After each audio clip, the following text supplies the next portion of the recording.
वरदानों का बल है। अगर कभी ब्रह्मा जी से भेंट हो तो उनसे पूछना कि ब्रह्मा जी आपको बल वरदान देने का और आपके अंदर जो बल है वो कहाँ से मिला। ब्रह्मा जी के अंदर भी जो बल है वो मेरे नारायण प्रभु का है। और हे पिताजी, ना मैं कोई तंत्र जानता हूँ ना कोई मंत्र जानता हूँ, मैं तो बस अपने हरि को जानता हूँ। जब भी मुझे कोई संकट आता है बस हरि हरि हरि हरि। आज तक नहीं सुना किसी शास्त्र में, किसी ग्रंथ में, किसी संत के मुख से कि प्रहलाद जी ने कभी भगवान से कहा हो कि प्रभु मुझे बचाओ, कभी नहीं कहा उन्होंने। और यहाँ पर बोल तेरे भगवान कहाँ है? बोले प्रभु ये पिताजी वो तो कण कण में है, आपके अंदर, मेरे अंदर, ऊपर आकाश सब जगह चारों तरफ। सामने एक खंबा था, बोले इसमें भी है। बोले प्रभु इसमें भी है, आप प्रेम से ढूंढिए। प्रेम से महाराज इतना क्रोध। उस खंबे पर जो गदा का प्रहार किया और गदा का प्रहार करते ही बड़ा धड़ाम से वो खंबा फट गया और उस खंबे में से नरसिंह भगवान का प्राकट्य हुआ। बोलिए नरसिंह भगवान की जय। गगन गण गणानो खंब फाटो चर चरानो, नित सौंदर नार को रूप अति भयानक है। गगड़ गड़ गड़ावे दसन जीव लप लपावे, चितवत सरोज मान अंग जात खानो। बड़ा भयंकर विचित्र स्वरूप। पहले तो छोटे से रूप में जन्म लिया, लेकिन धीरे धीरे बड़े हो गए और छोटा सा जंतु समझ के हिरण्यकश्यप ने युद्ध आरंभ किया। और मेरा दोपहर में 12 बजे भगवान का अवतार हुआ। लड़ते लड़ते संध्या होने को आई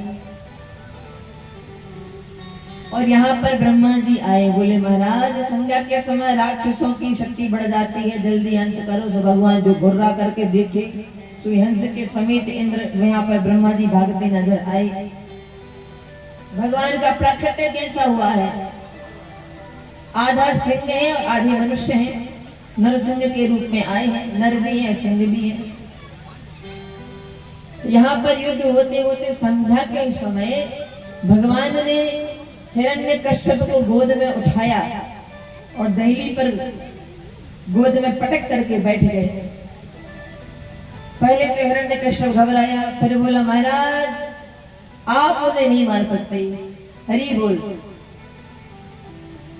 बोले महाराज आप हमें नहीं मार सकते। क्यों नहीं मार सकते?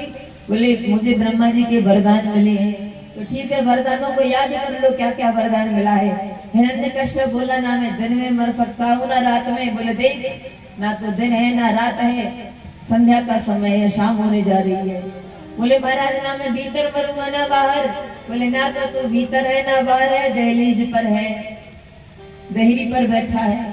बोले महाराज ना मैं ऊपर मरूंगा ना नीचे। बोले दुष्ट देखता नहीं, ना ऊपर है ना नीचे, मेरी गोद में है। महाराज ना अस्त्र से मरूंगा ना शस्त्र से। बोले मेरे लंबे लंबे नाखून देख रहा है, अभी तेरा पेट फाड़ूंगा, मार डालूंगा। अच्छा महाराज तो मैं ब्रह्मा जी की सृष्टि में से किसी से नहीं मरूंगा। बोले बेटा ब्रह्मा जी को मैंने बनाया, ब्रह्मा जी ने मुझे नहीं बनाया, मैं उनकी सृष्टि से बाहर हूँ। महाराज 12 महीने में से मैं किसी महीने में नहीं मरूंगा। बोले 13वां महीना चल रहा है, पुरुषोत्तम महीना, अधिक मास। और महाराज सारे वरदानों को याद दिलाते हुए हिरण्यकश्यप के उदर को विदीर्ण करके प्रणाम कर दिया। प्रहलाद जी को बहुत कष्ट है ये देख करके कि बताओ पहली बार प्रभु का दर्शन हुआ है। अरे भगवान आते हैं तो लोग चरणों में बिछ जाते हैं, फूल माला पड़ती हैं, आरती होती है, तिलक होता है, जय जयकार होती है। और यहाँ देखो धन्य है मेरे प्रभु, मेरे घर पहली बार मेरे सामने आए और मेरे पिता ने महाराज युद्ध शुरू कर दिया। मुक्का मुक्की आरंभ हो गई। काश ऐसा समय होता कि मैं इनको माला पहनाता। तो भक्त के हृदय का भाव जानने वाले प्रभु ने हिरण्यकश्यप की आंखों को निकाल के माला के जैसा लपेट लिया, गले में डाल लिया। और महाराज क्रोध कम ना हो, आंखों से मानो ज्वाला निकल रही हो। अब सब घबराए कि भैया कौन जाए इनके निकट। भोले बाबा पहुंचे, बोले प्रभु प्रणाम हो। जो प्रभु ओंकार करके देखे तो नंदीश्वर पूंछ उठा के भागते नजर आए, कोई सामने नहीं टिका। नारद जी पहुंचे भगवती लक्ष्मी जी के पास। माता जी, पिताजी बहुत क्रोध में है, जल्दी जल्दी चलो, बढ़िया सुंदर श्रृंगार कर लो। क्योंकि श्रीमान जी कितने भी क्रोधी हो, उनको शांत कैसे करना है, नियंत्रण में कैसे लाना, श्रीमती जी जानती है। लेने गए, लक्ष्मी जी ने कहा कि मेरे स्वामी को क्रोध हो ही नहीं सकता, उनको तो क्रोध कभी आता ही नहीं है। शांताकारं भुजगशयनं पद्मनाभं सुरेशं, जो शेष नाग की शैया पर सोते हैं फिर भी परम शांत, वो अशांत कैसे हो सकते हैं। नारद जी ने कहा पहले मैया चलो, फिर बाद में आप बताना। बढ़िया सुंदर श्रृंगार करके भगवती लक्ष्मी आरती का थाल लेकर के गई है। आरती करना आरंभ किया चरणों से, और धीरे धीरे जब नजर उठी और मुख पर जब दृष्टि गई तो लक्ष्मी जी थाली पटक करके दैया मैया करके भागी। बाप रे बाप, ऐसा भयंकर रूप तो मैंने जीवन में नहीं देखा। इतने वर्ष, इतने युगों बीत गए प्रभु के साथ, ऐसा रौद्र रूप, ऐसा भयानक दर्शन आज तक नहीं मिला।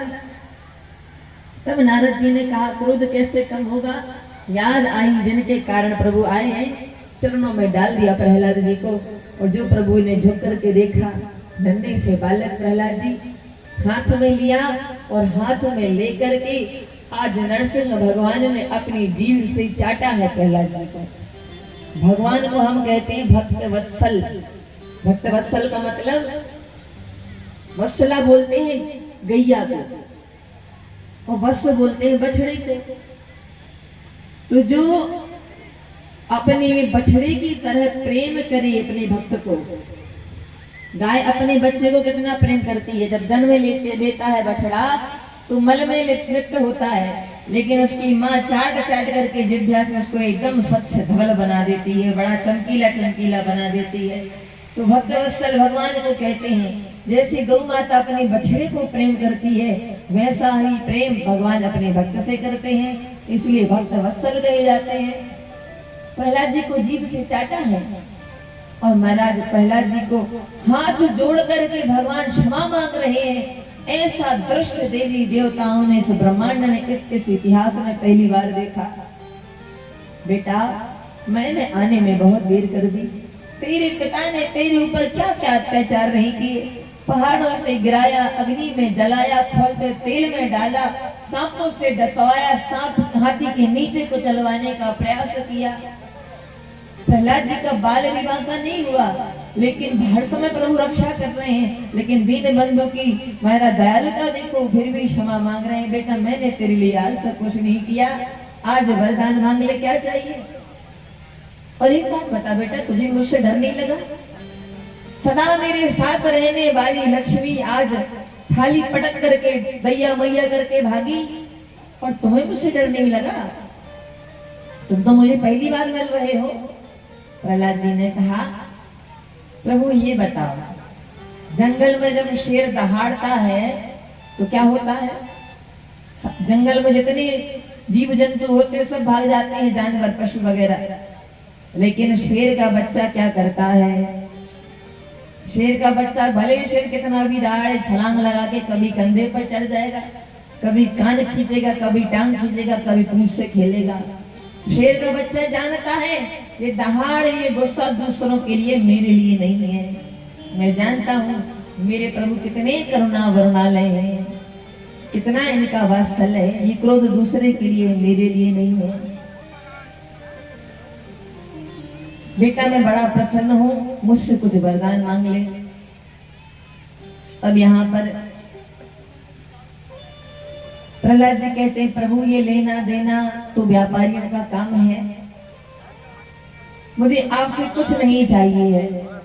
बस आपकी भक्ति इसी तरह से बनी रहे, आपके चरणों में मेरा प्रेम सदा बना रहे, बस यही वरदान हमें दीजिए। यदि राशेष में कामान वरांस्त्वं वरदर्शभा, कामानं हृदय संग्रोहं भवतस्तु वृणेवरम्। ये सब सुनकर के भगवान गदगद हो गए कि बेटा, मैंने तेरे जैसा निष्काम भक्त नहीं देखा, और मैं तुमसे बड़ा प्रसन्न हूँ। मैं भी दिए बिना नहीं मानूंगा। जाओ मनवंतरों तक तुम इस सिंहासन को संभालो, अपने पिताजी के राज्य पर राज करो और मेरी भक्ति का प्रचार प्रसार करो। ऐसा सुंदर आशीर्वाद वरदान प्रभु ने दिया है। और जैसे ही प्रभु जाने वाले थे, इतने में ही प्रहलाद जी ने कहा, प्रभु अगर आप हमसे प्रसन्न ही हैं तो बस एक प्रार्थना है, मेरे पिताजी ने जीवन भर आपका विरोध किया, कृपया करके उनका कल्याण कर देना। भगवान मुस्कुराए, बेटा तेरे जैसा महान भगवत भक्त अगर जिस घर में जन्म ले ले उसकी 21 पीढ़ियों का कल्याण हो जाता है, और मरने से पहले कोई मेरा नाम ले ले उसका कल्याण होना निश्चित है, लेकिन जिसने मेरी गोद में ही प्राण त्यागे हो उसकी मृत्यु पर कोई विचार करना चाहिए। प्रसन्न रहो, तुम्हारे पिता सीधे मेरे धाम गए हैं, इनका अंतिम संस्कार करो और अपना सिंहासन संभालो। बोलिए भक्त वत्सल भगवान की